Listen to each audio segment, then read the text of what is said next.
Olá, boa noite para vocês, minha gente. Aqui, ó nós outra vez aqui. Muito prazer, você que ainda não me conhece, eu sou Otto Borges e eu também tenho um canal com o meu próprio nome. Tem um canalzinho lá com o meu nome. E eu convido a vocês que são aí da Igreja Adventista do Sétimo Dia em Blumenau, a Igreja Alemã, aquele abraço, minha gente, minha gente. Convido a vocês que ainda não conhecem o meu canal, que tem uma passadinha lá, ó, e façam as coisinhas que estão sendo pedidas para você aí na tela, minha gente. E como foi? Passando o final de semana, chegando no domingão, aí teve macarronada? Ai, todo domingo tinha que ter macarronada lá em casa, rapaz. Aqui em casa também tem de vez em quando, né? Na casa da mamãe sempre tinha. Aqui que já é outra categoria, né? A gente faz diferente as coisas hoje em dia. Mas eu mando o meu abraço para vocês que também vão assistir esse vídeo depois no YouTube. Vocês que vão chegar aqui para continuar esta série que estamos fazendo a respeito dos códigos da Bíblia. E o principal dos códigos a ser desvendado é a respeito de quem é Deus. É uma pergunta que intriga muitas pessoas. Em 1967, em plena corrida espacial, onde a Guerra Fria comia solta, subiu então um foguete espacial levando Yuri Gagarin. Ao encontrar-se com a imensidão daquele planetinha azul, ele disse uma frase: "Não encontrei a Deus." É interessante que essa frase ficou marcante e muitas pessoas começaram a pensar a respeito disso. Viu? Viu aí vocês que acreditam nesse Deus? Yuri Gagarin tem a prova final: Deus não existe. Porém, em 1968, a Apollo 8, em uma de suas missões, conseguiu pela primeira vez orbitar a Lua. E no dia 24 de dezembro daquele mesmo ano, a tripulação começou a fazer uma mensagem especial de Natal. Frank Borman, que era um dos tripulantes, junto com Jim Lovell e Bill Anders, disse algo que impressionou e impactou as pessoas. Ele começou a ler o livro de Gênesis e disse: "No princípio criou Deus os céus e a terra." Eles falaram palavras de esperança e motivação, desejando a todos um Feliz Natal. São duas percepções diferentes. Às vezes, quando a pessoa encontra com a realidade, ela pode tirar as suas próprias conclusões. Aquele que era Yuri Gagarin disse que Deus não estava lá. Mas de que tipo de conceito de Deus ele tinha? Quer dizer que Deus poderia estar sentado em um globo e ele encontraria quando a nave então aportasse em um grande templo e lá estaria Deus sentado em seu trono majestoso, vestido sua túnica branca, com a barba também branquíssima e o cabelo também longo e branco, radiante e glorioso? Será que é isso que ele queria ver? Bom, a diferença de Borman para Yuri Gagarin é que Borman utilizou as escrituras para definir quem era Deus. E Gagarin utilizou o conceito e os mitos que nós, seres humanos, carregamos a respeito dele. Bom, de um dos lados, você pode pensar: como é que Deus se apresenta na Bíblia? Ele se apresenta como Criador.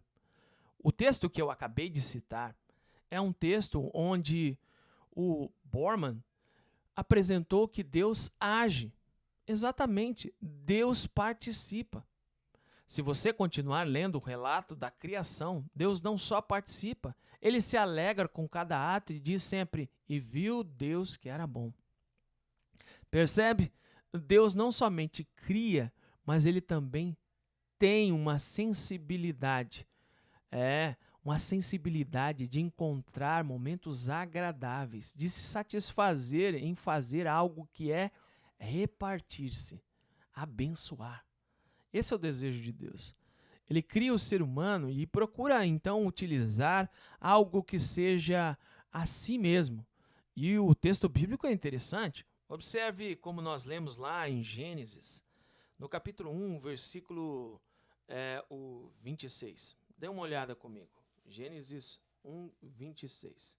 E diz assim: façamos o homem à nossa imagem, conforme a nossa semelhança. Deus não poderia querer algo melhor para o ser humano do que não a sua semelhança. Ah, e você pensa, será que é semelhança física? E essa questão de imagem? A imagem, claramente, é o caráter de Deus. A semelhança também tem que ver com a maneira como Deus se relaciona com as coisas. Até nesse primeiro capítulo, o autor tem o objetivo de mostrar que Deus, sim, é detalhista, amoroso, sensível e, principalmente, tem interesse em se relacionar com a sua criação. Tudo isso em um pequeno início no Gênesis. Não é um texto apologético. E você sabe o que é apologia? Ou apologética? É a defesa de que Deus existe com todas as forças. Não. Deus não faz isso, não utiliza os seus autores com esse propósito. Deus apenas age. E ele tem tentado e faz tudo isso.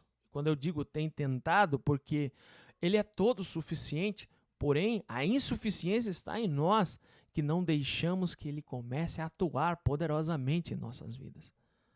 Mas esse Deus é muito maior do que eu e você podemos compreender. Ele é transcendente. Sabe o que é transcendência? Eu vou tentar explicar de uma forma simples para você. Você já pensou num grande holofote? Imagine então esse grande holofote. E você ouve uma voz vinda desse holofote. Você conseguiria manter os seus olhos fixos no holofote? Eu acredito que não. Rapidamente você começaria a se sentir ofuscado, seus olhos já não teriam mais forças para manter a visão fixa nele. O risco de queimar a retina seria muito grande. Mas é nesse ponto em que Deus é incompreensível, inatingível, inalcançável. Mas Deus também é emanente. Deus também se envolve com as suas criaturas. Ele sai do holofote. Ele vai ao encontro delas. Ele se faz como um de nós. Exatamente. Bom, ao continuar nesse mesmo pensamento, é importante termos em mente algumas coisas fundamentais. Os escritores da Bíblia sempre tentaram apresentar a Deus conforme a experiência que viveram com Ele. Em momentos de aflição e dificuldade, aqui está Davi, falando no Salmo 46, como Deus é para ele. As ações de sabermos como Deus é, elas acontecem exatamente pela experiência das pessoas que se relacionaram com Ele e expressaram isso nas Escrituras. Observe, Deus é o nosso refúgio e nossa fortaleza, auxílio sempre presente na adversidade. Salmo 46, verso 1. Observe, para Davi, em seus momentos de adversidade, de lutas, ele encontrou nele um refúgio. Em outra ocasião, ele também, falando em um salmo, ele referiu-se a Deus como sendo um pastor. O mais famoso de todos os salmos, o 23, começa assim, dizendo: o Senhor é meu pastor e de nada terei falta. A figura do pastor era muito comum e parte quase de toda a história e tradição dos judeus. Sim, eles são homens da agropecuária. Gostam de estar no campo, cuidar de animais, entendem isso também como algo sagrado. O animal também tinha símbolo de alguém que me redime. Perceba, desde o Éden até aqui havia uma promessa de redenção. E sendo assim, ao cuidar e trabalhar exatamente com aqueles animaizinhos, entender que a vida daquele animal não poderia ser desperdiçada, e caso ele morresse, essa morte que fosse para alimentar-se deveria ser completamente valorizada. E muita gente às vezes come carne, nem dá o devido valor, deixa no prato, não é mesmo? O judeu tem um conceito lindo de que nós não podemos desonrar a vida que nos foi dada. Esse é um conceito que permanece também mais à frente para entender a redenção. A morte do animalzinho não tem que ser em vão. Aquele animalzinho que morre para nos alimentar também precisa ser honrado com nossa vida, que também deve ser uma vida de honra. Alguém deu a vida para que eu me mantivesse vivo. Esse é o conceito. Com esses pequenos detalhes, vamos conhecendo cada um dos pensamentos mais lindos que Deus tem sobre nós. É bem verdade que Deus é a verdade. Deus é amor. João diz isso com toda a clareza, que Deus é amor. Mas como é que eu posso analisar que amor é esse? Não há possibilidade de que eu mensure o tamanho, a grandeza do amor. Eu não tenho como abraçar o amor, mas eu sei exatamente quais são os propósitos e o conceito dessa palavra. É uma palavra que procura desinteresse, uma palavra que procura encontrar no outro satisfação. É lógico que tudo isso foi rompido com o rompimento do ser humano com Deus. Para muitas pessoas, esse rompimento está acontecendo hoje. Muitas pessoas não gostam do termo pai. Eu consigo entender você. Se você tem um problema com seu pai, uma dificuldade que você tem vivido com ele, ou você foi abandonado por ele, eu gostaria de dizer que Deus é de fato pai. Ele sempre aconselha, cuida, protege, dá liberdade para você tomar as suas decisões. E nesse processo, ele sempre faz isso com o interesse de alcançar você. Esse Deus, como eu disse, transcendente, precisava ter um endereço fixo. Imagine, como que um ser tão glorioso como esse se relacionaria com as pessoas? É nesse sentido que nós temos a pessoa de Cristo, o nosso Senhor. Por diversas vezes, como mencionei no tempo passado, no programa passado, Deus falou com todas as pessoas, através dos seus servos, os profetas, e pelos pais, para trazer uma mensagem para aproximar as pessoas. Mas nos últimos dias, foi através de Jesus. Ele que é conhecido como João diz assim. Observe a sua Bíblia, João 1:1. Vamos lá. O texto apresenta a seguinte informação.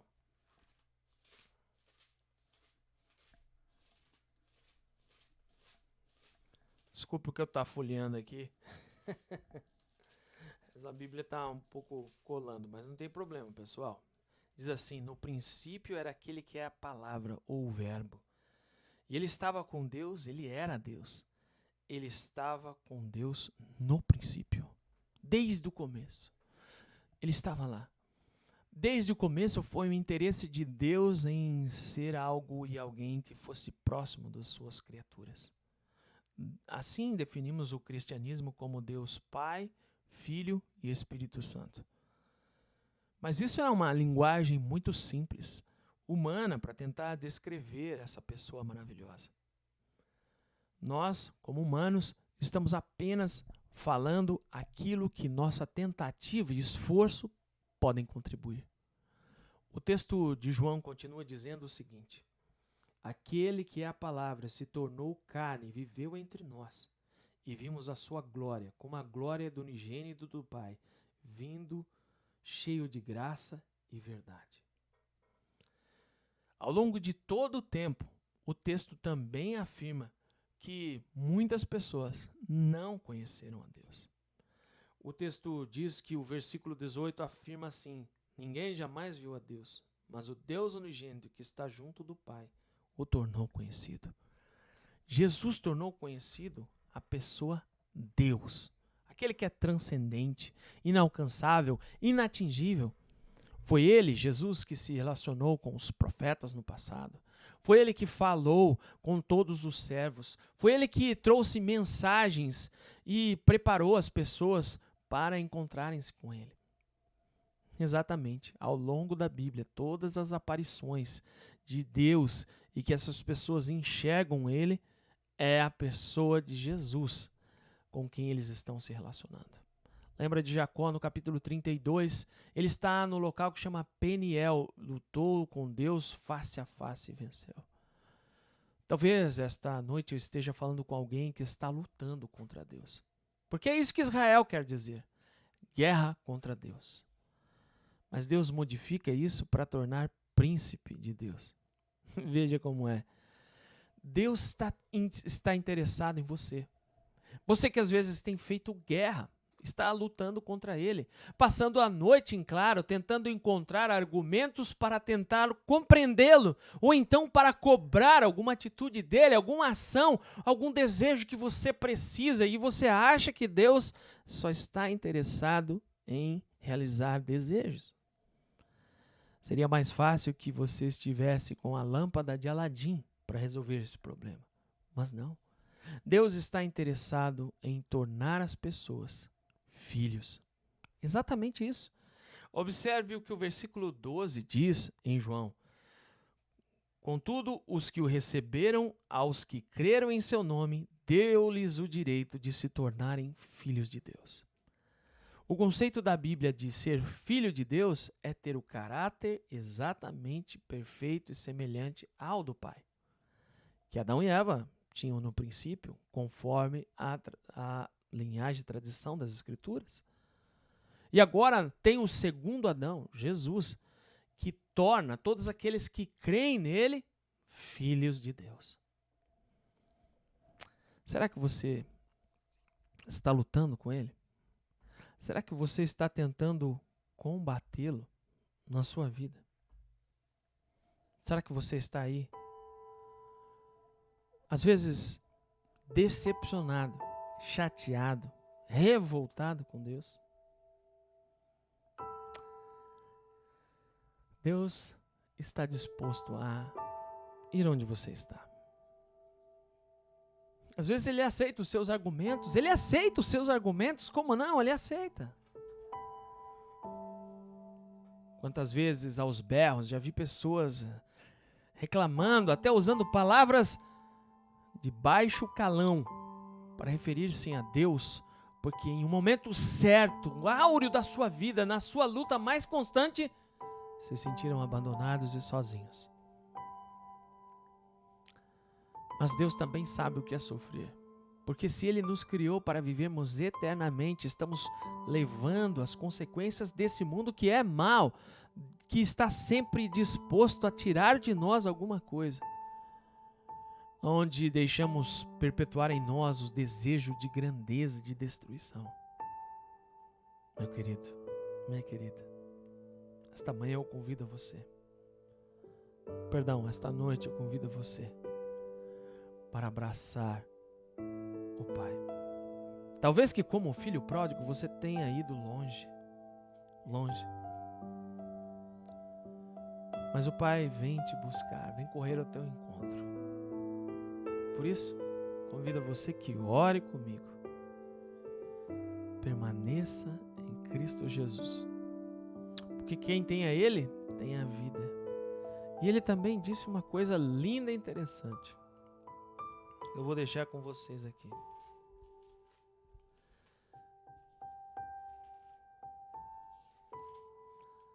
Quando questionado a respeito para onde ele iria, Jesus disse: eu sou o caminho, a verdade e a vida. Ninguém é o Pai senão por mim. Ninguém vem ao Pai senão por mim. E você percebe que entre eles começa alguém a perguntar assim, mas Mostra-nos o Pai, versículo 8 do capítulo 14. Disse-lhe: Senhor, mostra-nos o Pai, isso já nos basta. E Jesus disse: Você não me conhece, Felipe, mesmo depois de eu ter estado com vocês durante tanto tempo? Quem me vê, vê o Pai.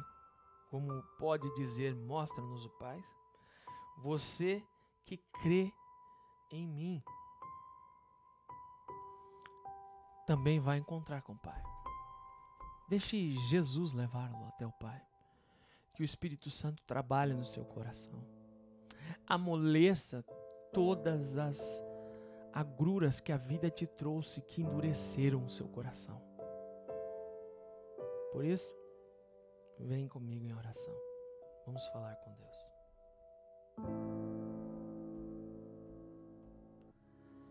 Senhor nosso Deus, pedimos a sua bênção sobre essas pessoas queridas que estão conosco agora nesse momento. Encontre essas pessoas no modo que estão. Permita que a pessoa do Espírito Santo trabalhe em seus corações e atue poderosamente para que reproduza o caráter de Jesus, nosso Senhor. Abençoa-nos sempre, porque estamos, às vezes, sem um caminho, desapercebidos em nossas lutas. Mas o Senhor tem cuidado de nós. Por Cristo Jesus, nosso Senhor, oramos.